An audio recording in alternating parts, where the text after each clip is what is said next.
So the people have seen wars, they've seen death, they've seen destruction, and they have still said that this is worse than anything they have seen before. Hi, I'm Sarah Forster, news editor here at The National, and welcome to another edition of A Closer Look. Now this week we are looking at the devastating consequences that are going on in Libya as a result of Storm Daniel. Before we turn to our reporter in the studio, we will turn to our Arab Affairs editor, Ismail Nad, who is there on the ground to hear what he had to tell us. I'm currently here in Derna, Libya. I was one of the first international journalists to arrive here in this city that was quickly declared a disaster zone as soon as Storm Daniel hit last week. In the first couple of days, it was utter destruction and mayhem. There was a lot of panic among the residents to try and find any survivors under the rubble. Reality quickly set in that was quite impossible because of the scale and magnitude of this destruction. Right now we're standing in front of the part of the city that's very close to where the dam, the valley intersected between east and west of the city. Rescue missions right now search and rescue missions are more focused on retrieving the bodies rather than finding the survivors. And the first few days, a lot of the operations were focused on retrieving the bodies that were inside under the rubble inside the city, but as quickly as the days are going, they're realizing the bigger danger that's posed on the city is the threat of cholera, of the bodies that are now trapped in the sea, that are floating. The fear is that cholera and waterborne diseases is quickly going to be the bigger challenge for the city in the days and weeks to come. I've covered many conflicts and disasters in my time in my career as a journalist. And it's no exaggeration when I tell you that this is one of the most harrowing and horrifying tragedies that is yet to come in my career. No words can describe the efforts that are going on the ground right now. The scale is just unimaginable. We'll turn now to our senior foreign reporter, Nada El-Tahir. Nada, thank you so much for joining me here in the office. So, the first thing that has been made abundantly clear here is that this is more than just a weather disaster story now, right? Yes, it is, because it actually showcased a lot of the political issues in Libya, which already has been reeling from civil war since the downfall of Muammar Gaddafi. So since then, Libya has been in civil war, as we mentioned, and the government has been split into two parts, in the east and the west. And Derna, as we know, is in the east, which is where the flood struck. But even the local authorities themselves now are being held, or people are trying to hold them accountable at least, for not maintaining the two dams which collapsed, unleashing something like 30 million cubic meters of water, that's equivalent to 12,000 Olympic-sized pools, upon the city, a quarter of which is now destroyed at least. And this is just based on initial findings. The search and rescue efforts are still ongoing, although, the rescue part is not really happening anymore now that we're well over a week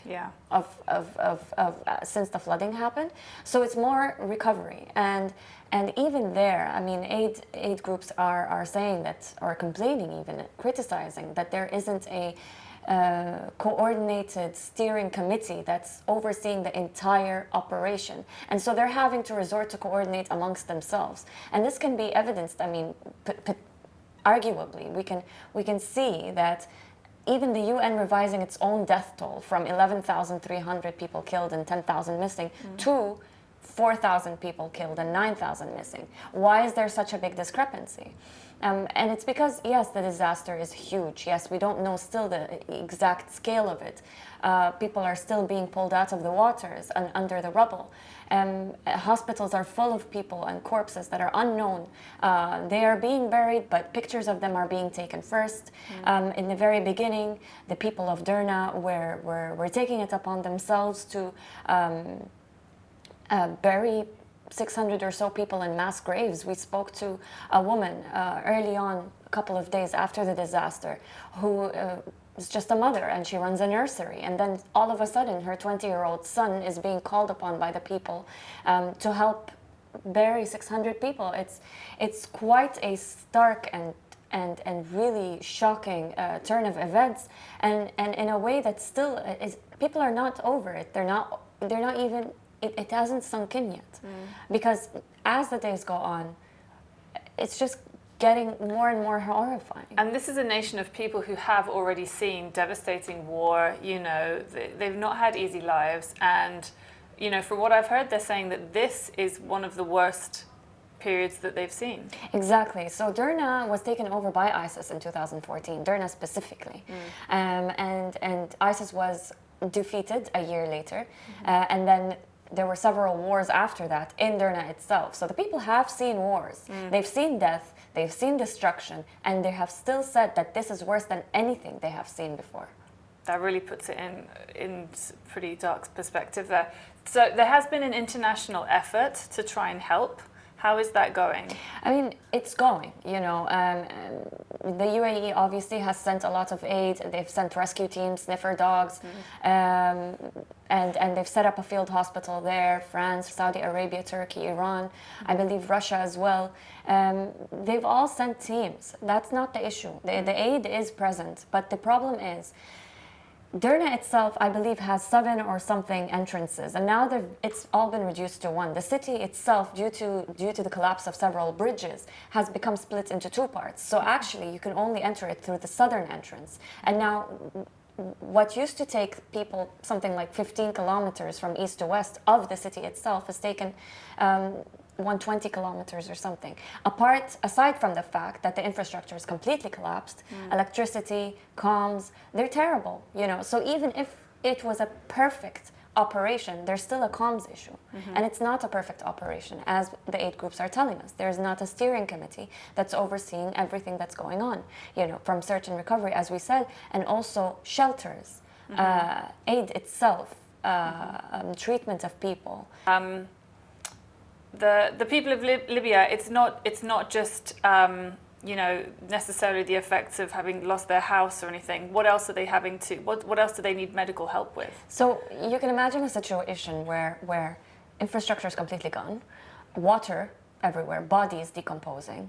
People have told us that they can smell decomposed bodies 7 or 8 kilometers outside of the city. Wow. Right? So this is a huge thing. It's and then you have lack of hygiene and mass graves, so waterborne diseases, cholera. That's the latest kind of concern that the UN and other NGOs and other aid groups are sounding the alarm on. And that's just arguably the beginning. We still don't know exactly how widespread this thing is, how risky this cholera is. I mean, everybody's taking precautions, but there's only so much you can do with this much destruction, right?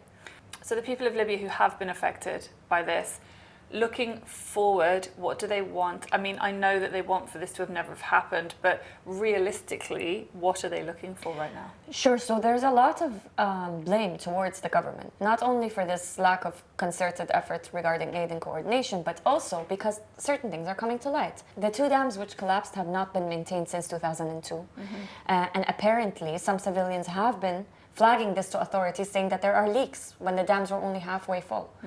That and a lot of long-standing issues have caused people to angrily take to the streets at a time when the situation itself on the ground isn't stable. Now the army is trying to control protesters who have burnt down the mayor's house. The whole city council has been fired. The mayor has been suspended. So I think people are trying to bring about some sort of reform, some sort of accountability, but something that's tangible and real, because it's not exactly man-made, but the UN has said that this high death toll could have been prevented. And don't forget that Libyan authorities told people to stay at home and even imposed a curfew at a time when they should have been telling people to evacuate. It's really sad. And maybe even if they hadn't told people to evacuate, telling them to stay at home is painful. Yeah. So do you think there's any positive outcome from this, that maybe it might result in a better form of government, or maybe better legislation in the future, and maybe safer? Well, we can only hope that now, since the world's eyes are all on Libya, right? And as we said, all of these things are being exposed now. The lack of maintenance, the lack of just good governance in general. Hopefully, this will bring about some sort of change, as long as the world doesn't forget about Libya. All right. Thank you so much, Nada. Well, thank you for joining us for another episode of A Closer Look, brought to you from right here inside the National's newsroom. Remember, if you'd like to watch any of our previous episodes, you will find them all on our YouTube channel.